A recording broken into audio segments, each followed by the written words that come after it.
Hello everyone, this is Akanksha Rai and I welcome you all to my channel.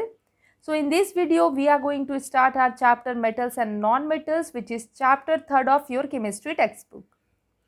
इस video में हम start करेंगे with the topic metals. हम metals के बारे में समझेंगे कि मेटल्स क्या होते हैं।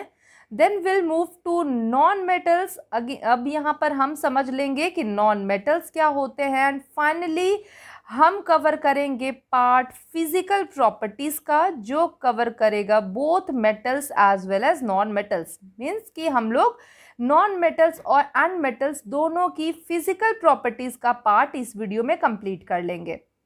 इस वीडियो में मैंने हैंड रिटन नोट्स प्रोवाइड किया है, साथ में एक्सप्लेनेशन है सारे नोट्स का। एंड ये नोट्स जो है वो पूरी तरह से मैंने एनसीईआरटी को फॉलो करते हुए बनाया है, तो एनसीईआरटी का कोई भी कंटेंट और रिएक्शन मिस नहीं होगा आपका इस वीडियो में। तो आप प्रॉपरली बहुत ही स्मूथ मैनर में चैप्टर को पढ़ सकते हैं इस वीडियो के थ्रू। ठीक है, ओके। देन मूव करते हैं हम चैप्टर के लिए। तो सबसे पहले जो हमें डिस्कस करना है टर्म, वो है मेटल्स। मेटल्स क्या होते हैं? तो metals are those elements which form positive ions by losing electrons. तो लूजिंग इलेक्ट्रॉन का केस क्या होता है ये आपको बस समझना है। यहाँ पर एटम का स्ट्रक्चर आप क्लास 9th में पढ़ चुके हैं, तो आई होप कि आपको वो स्ट्रक्चर क्लियर होगा। न्यूक्लियस जो है एक एटम में वो लाई करता है इन द सेंटर। न्यूक्लियस क्या कंटेन करता है ये क्लियर होना चाहिए। तो न्यूक्लियस कंटेन करता है प्रोटॉन प्लस न्यूट्रॉन। ठीक है, क्या कंटेन कर रहा है? प्रोटॉन प्लस न्यूट्रॉन, जिसमें प्रोटॉन पॉजिटिवली चार्ज होते हैं और न्यूट्रॉन न्यूट्रल चार्ज होते हैं, वो पॉजिटिव या नेगेटिव चार्ज कैरी नहीं करते हैं। ठीक है, तो ये आपको मस्ट है आपके लिए एकदम से याद रखना कि न्यूक्लियस जो सेंटर में लाई कर रहा है एटम के, वो कंटेन करता है proton plus neutron. Okay, moving to next part. तो यहाँ पर न्यूक्लियस के अराउंड डिफरेंट शेल्स होते हैं एटम्स के, तो इन शेल में लाई करते हैं इलेक्ट्रॉन्स। फाइन, शेल्स में क्या लाई करते हैं? इलेक्ट्रॉन्स लाई करते हैं। और इलेक्ट्रॉन्स का क्या साइन होता है? इलेक्ट्रॉन्स का क्या चार्ज होता है? तो इलेक्ट्रॉन्स होते हैं नेगेटिवली चार्ज। प्रोटॉन्स क्या थे? पॉजिटिवली चार्ज, जो सेंटर में लाई कर रहे हैं न्यूक्लियस पार्ट में। और इलेक्ट्रॉन क्या है? नेगेटिवली चार्ज है। जो ये शेल आपको दिख रहा है ना, ये इन्हें हम क्या कहते हैं? शेल। तो इनमें लाई करते हैं। ठीक है, तो यहाँ पर हम एग्जाम्पल देखें तो एग्जाम्पल में कॉपर, आयरन, एल्यूमिनियम, सोडियम। ठीक है, आपके लिए सबसे कॉन्वीनियंट एग्जाम्पल जो है उसको हम डिस्कस करते हैं। तो लेट्स टॉक अबाउट सोडियम। अब यहाँ पर मैं आपको एक पॉइंट बताती हूँ, एक पॉइंट नहीं, इनफैक्ट मैं आपको ये बोल रही हूँ कि आपका एक मेजर काम है to learn all the elements जो 1 to 20 के सीरीज में आते हैं। दैट इज 1 to 20 में 1 to 20 जिनका एटॉमिक नंबर है जिन एलिमेंट्स का, उन सारे एलिमेंट्स को आपको याद करना ही करना है, बहुत ज़रूरी है। अगर यहाँ पर मैं सोडियम की बात करती हूँ तो आपको ये पता होना चाहिए कि सोडियम का एटॉमिक नंबर कितना है। अगर आपको नहीं पता है तो आपके लिए मुश्किल हो जाएगा कि आप कैसे समझ पाओगे कि वो इलेक्ट्रॉन को लूज करेगा कि गेन करेगा। जब आप लूज और गेन का टर्म नहीं समझ पाओगे तो आप मेटल्स और नॉन मेटल्स में एलिमेंट्स को क्लासीफाई नहीं कर पाओगे। क्लियर है? तो आप याद कर लेना, अगर याद है तो वेरी गुड। और यहाँ पर मैं आपको एग्जाम्पल दे रही हूँ। तो सोडियम का एटॉमिक नंबर होता है 11। तो देखते हैं कि यहाँ पर क्या केस होता है। तो सबसे पहले तो ये सेंटेंस देखें कि मेटल्स फॉर्म इलेक्ट्रोपॉजिटिव आयंस। कैसे इलेक्ट्रोपॉजिटिव आयंस फॉर्म करते हैं ये भी हम देखेंगे, कोई भी टॉपिक हमारा मिस नहीं होगा। Next is why metals tend to lose electron. जब यहाँ पर हम पढ़ रहे हैं, यहाँ पर हमने देखा ना कि बाय लूजिंग इलेक्ट्रॉन, तो यहाँ पर हमारे माइंड में ऑब्वियसली एक क्वेश्चन आएगा कि लूज क्यों कर रहे हैं वो इलेक्ट्रॉन, ज़रूरत क्या है उनको लूज करने की? To gain stability is our answer. But again ये कैसे होगा, यहाँ पर अब हम एग्जाम्पल में देखते हैं। तो सबसे पहले सी की यहाँ पर मैंने सोडियम का एटॉमिक नंबर लिखा है 11। फाइन, यहाँ पर उसका इलेक्ट्रॉनिक कॉन्फ़िगरेशन लिखा है, मीन्स कि जो सबसे फर्स्ट शेल में उसके कितने इलेक्ट्रॉन हैं? 2।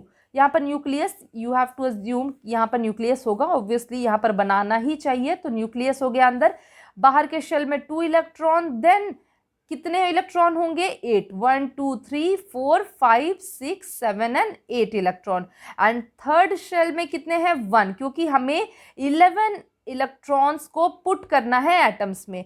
तो ये हो गया इलेक्ट्रॉनिक कॉन्फ़िगरेशन। याद रखना है आपको, जो सबसे फर्स्ट शेल है जहां पर 2 इलेक्ट्रॉन लिखा है, वहां पर 2 से ज़्यादा इलेक्ट्रॉन हम कभी नहीं पुट कर सकते। 2 से कम हो सकता है, ठीक है, 2 से कम कर सकते हो, पर 2 से ज़्यादा कभी नहीं करोगे। अगेन 8 यहाँ पर जब बात करें सेकेंड शेल की, तो 8 इलेक्ट्रॉन से ज़्यादा बिल्कुल भी कभी भी पुट नहीं करना। आप 8 से कम कर सकते हो। मान लो किसी का एटॉमिक नंबर 6 है, ठीक है, किसी भी एलिमेंट का एटॉमिक नंबर 6 है, तो हम पहले में 2 पुट करेंगे, तो दूसरे में हमें कितना करना पड़ेगा पुट 6 कंप्लीट करने के लिए? ऑब्वियसली 2 + 4 6, तो 4 कर सकते हैं।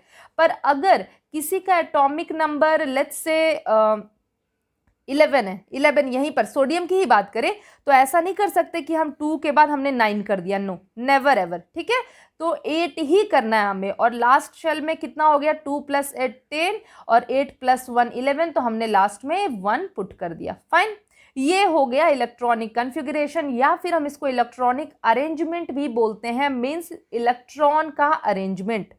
अब यहाँ पर केस क्या होता है कि सोडियम को स्टेबिलिटी चाहिए, किसी भी एलिमेंट को, उनको ज़्यादा चिकचिक नहीं करनी, उनको स्टेबिलिटी चाहिए, हमको आराम से रहना है।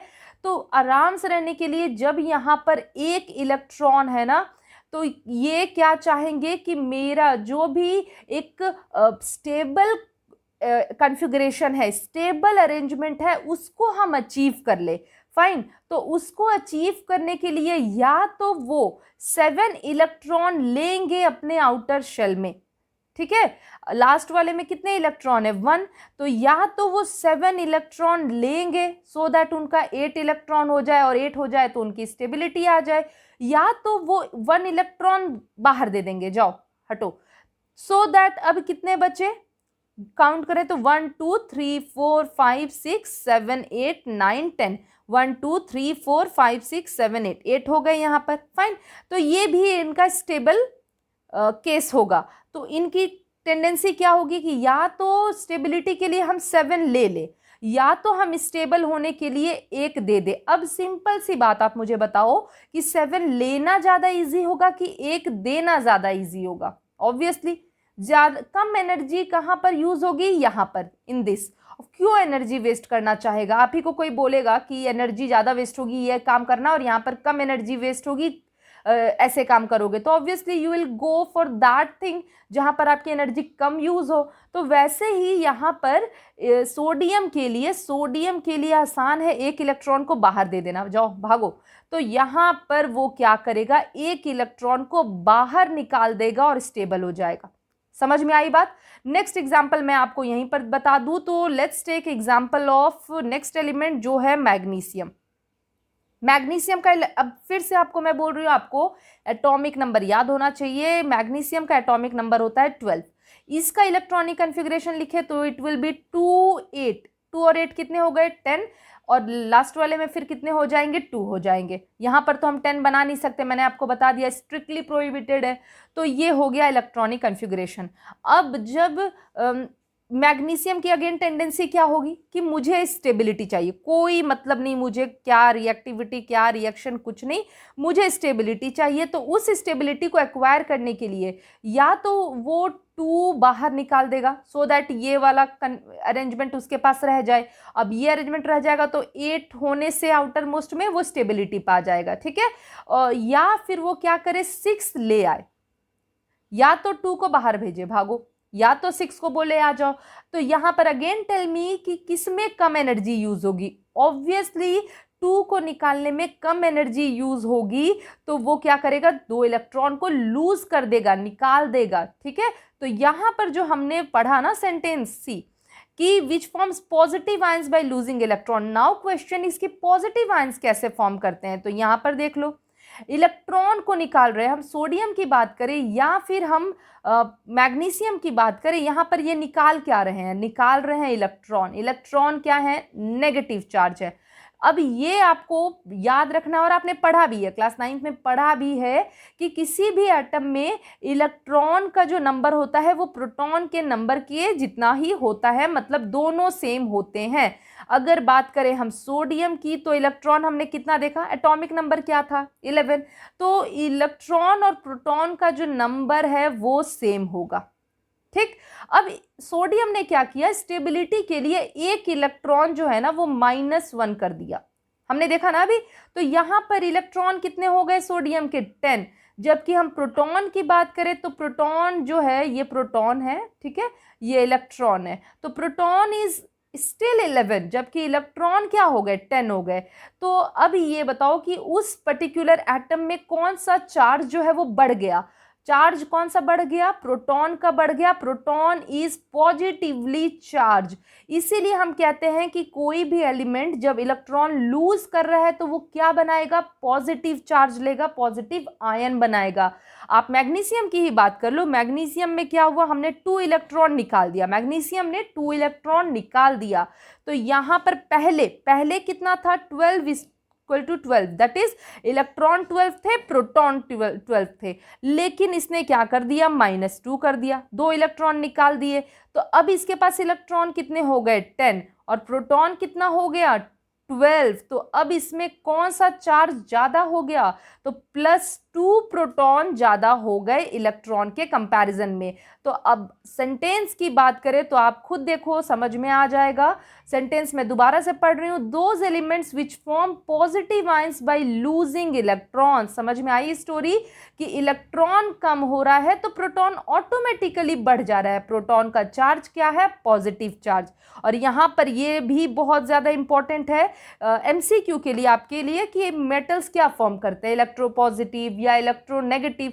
तो ऑब्वियसली इलेक्ट्रोपॉजिटिव आयंस, क्योंकि उनके पास पॉजिटिव चार्ज बढ़ रहा है इलेक्ट्रॉन को लूज कर देने से। फाइन, यहां पर एग्जांपल है, इसमें मैंने बहुत ही प्रॉपर्ली लिखने की कोशिश की है।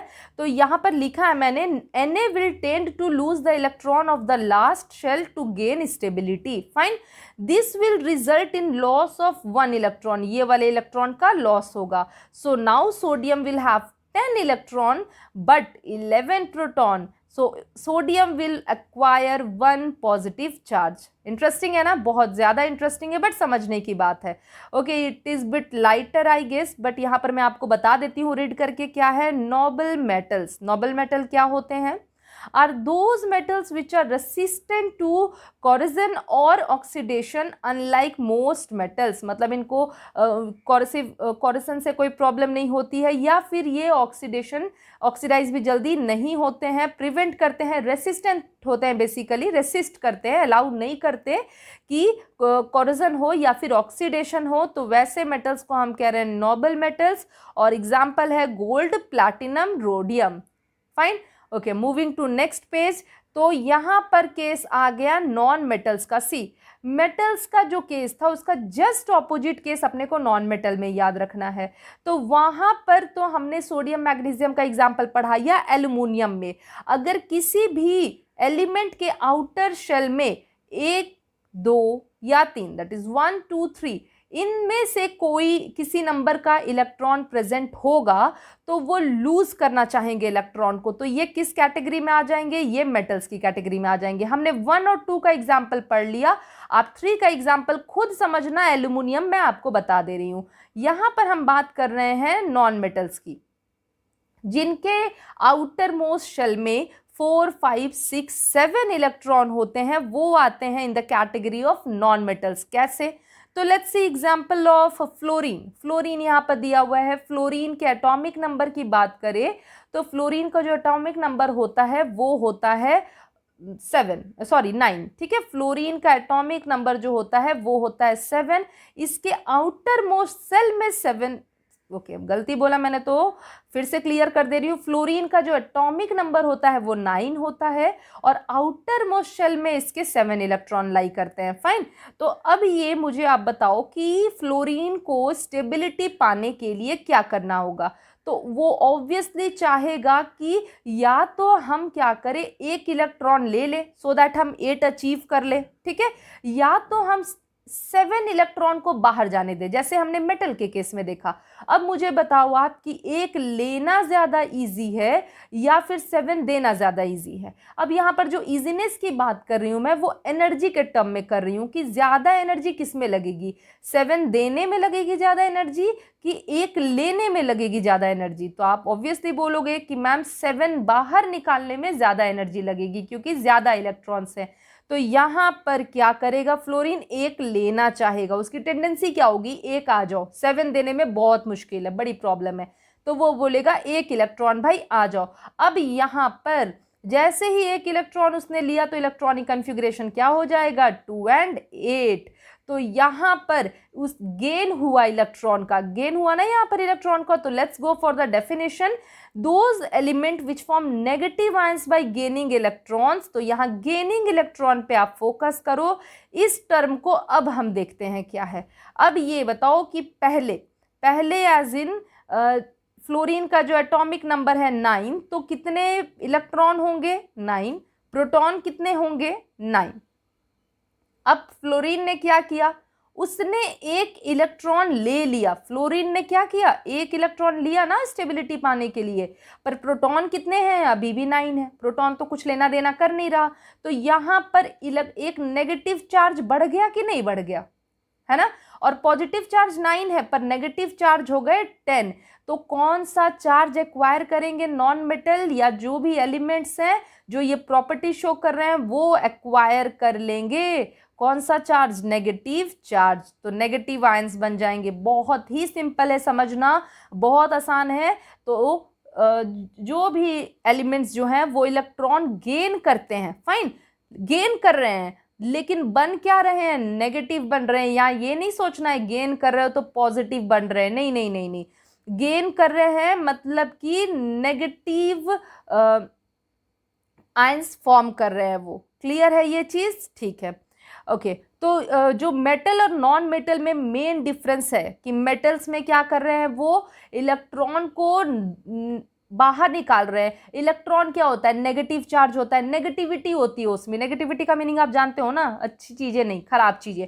खराब चीजें बाहर निकलेंगी तो ऑब्वियसली आप पॉजिटिव बनोगे, है कि नहीं। और नॉन मेटल्स में जब नेगेटिविटी लोगे आप अपने अंदर तो ऑब्वियसली आप नेगेटिव बन जाओगे। नॉर्मल सा एक लाइफ का एग्जाम्पल है, बट आप इसको याद रख सकते हो नॉन मेटल और मेटल को डिफ्रेंशिएट करने के लिए कि नेगेटिविटी बाहर निकालोगे तो पॉजिटिव बनोगे, और पॉजिटिविटी नहीं, और नेगेटिविटी लोगे तो आप नेगेटिव बन जाओगे, ठीक है। यहाँ पर एग्जाम्पल की बात करें तो फ्लोरीन हमने डिस्कस कर लिया। ऑक्सीजन और नाइट्रोजन का भी सेम केस है, मैं इलेक्ट्रॉनिक कन्फिग्रेशन लिख के आपको बता देती हूँ। ऑक्सीजन का एटॉमिक नंबर होता है 8, तो ये क्या हो जाएगा इसका इलेक्ट्रॉनिक कन्फिग्रेशन 2 and 6।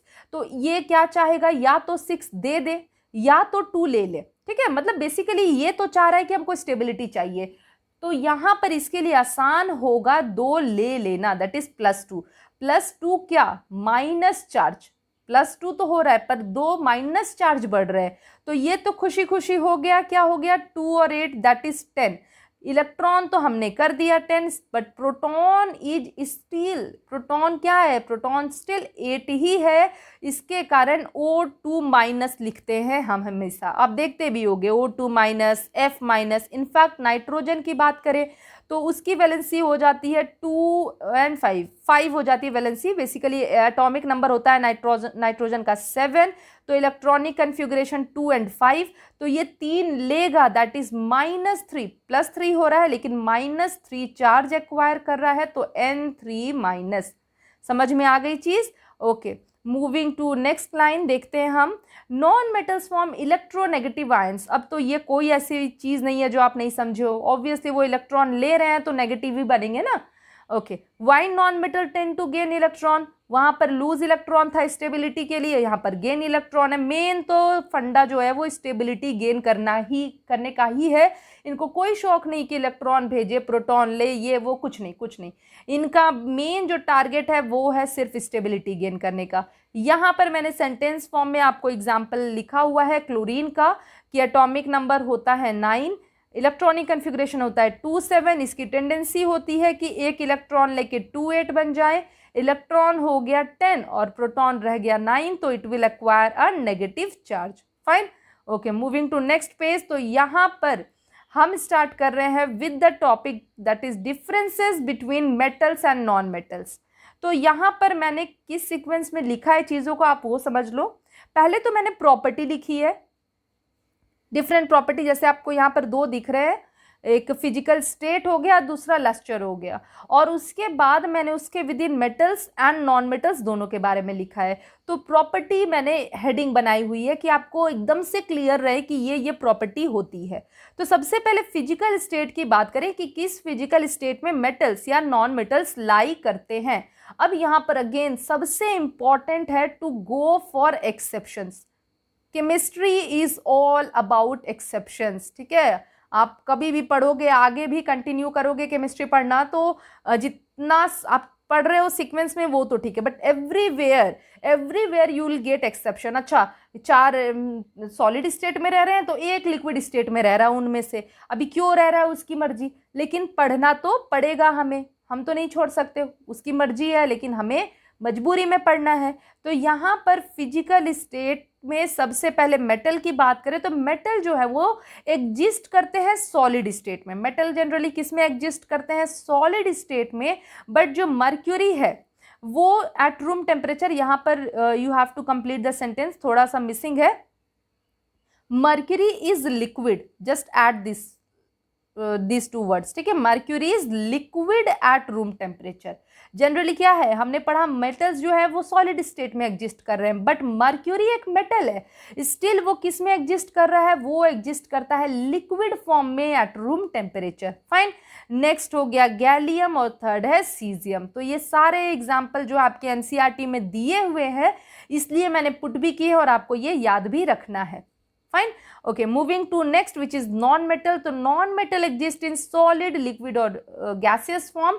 लिक्विड में आप एक एग्जांपल याद रखो, ब्रोमीन। लिक्विड फॉर्म में जो नॉन मेटल एग्जिस्ट करता है इट इज ब्रोमीन। तो ये याद रखना है, मैंने ग्रीन पेन से लिखे हुए हैं सारे पॉइंट्स जो इंपॉर्टेंट है, थोड़े एक्सेप्शन है उनको तो आप एकदम से याद रखना। नेक्स्ट प्रॉपर्टी की बात करें तो लस्टर। लस्टर प्रॉपर्टी क्या होती है?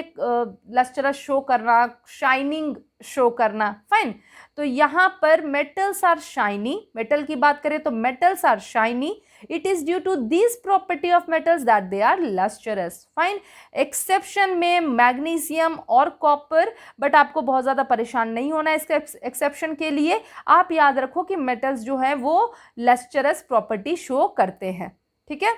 नॉन मेटल्स में की बात करें तो दे लैक लस्टर। और यहाँ पर एक और बात, यहाँ पर जितने हम प्रॉपर्टीज पढ़ने वाले हैं ना, उसमें सब में आप देखोगे मेटल शो करता है, नॉन मेटल शो नहीं करते। या तो कोई भी चीज़ हम पढ़ेंगे जैसे आगे, तो मेल्टिंग या बॉइलिंग पॉइंट की बात करें तो वो हाई है मेटल्स में, लो है नॉन मेटल्स में। तो नॉन मेटल सब जगह थोड़ा कमजोर ही फॉर्म में चलते रहता है, लेकिन एक्सेप्शन जहां आएंगे वो हमें पढ़ना है। जैसे यहाँ पर ही आ गया कि नॉन मेटल लस्टर तो लैक करते हैं, लेकिन एक्सेप्शन है आयोडीन एंड ग्रेफाइट। आयोडीन और ग्रेफाइट जो है वो एक्सेप्शन है लस्टरस प्रॉपर्टी के लिए, मतलब ये लस्टरस प्रॉपर्टी शो करते हैं, ठीक है। मूविंग टू नेक्स्ट पॉइंट जो है हार्डनेस।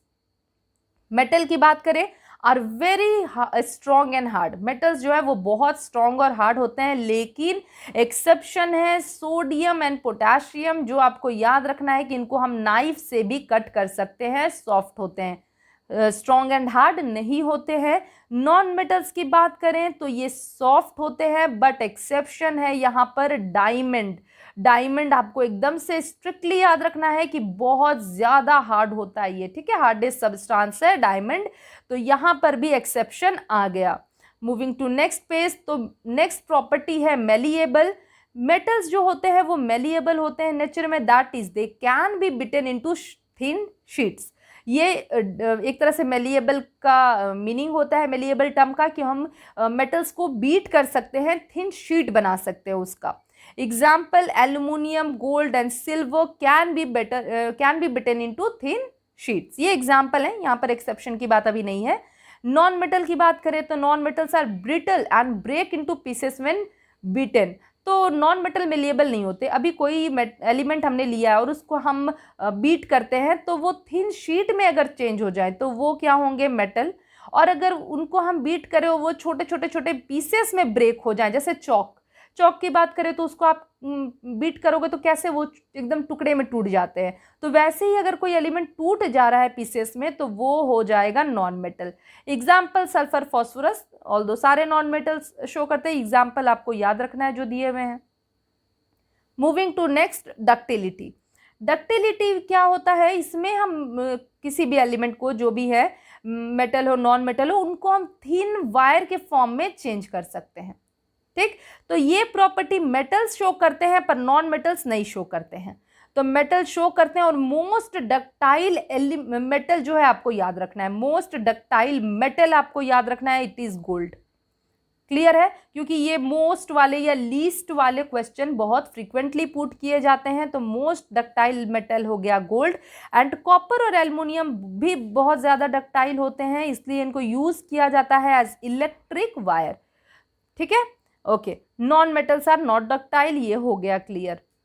नेक्स्ट यहां पर प्रॉपर्टी देखें तो प्रॉपर्टी यहां पर ओके, हाँ, यहां पर पॉइंट 6 जो है it is melting and boiling point. तो मेटल्स की बात करें तो metals have high melting and boiling point. ठीक है, मेटल्स के हाई मेल्टिंग और बॉइलिंग पॉइंट होते हैं। Exception is sodium and potassium.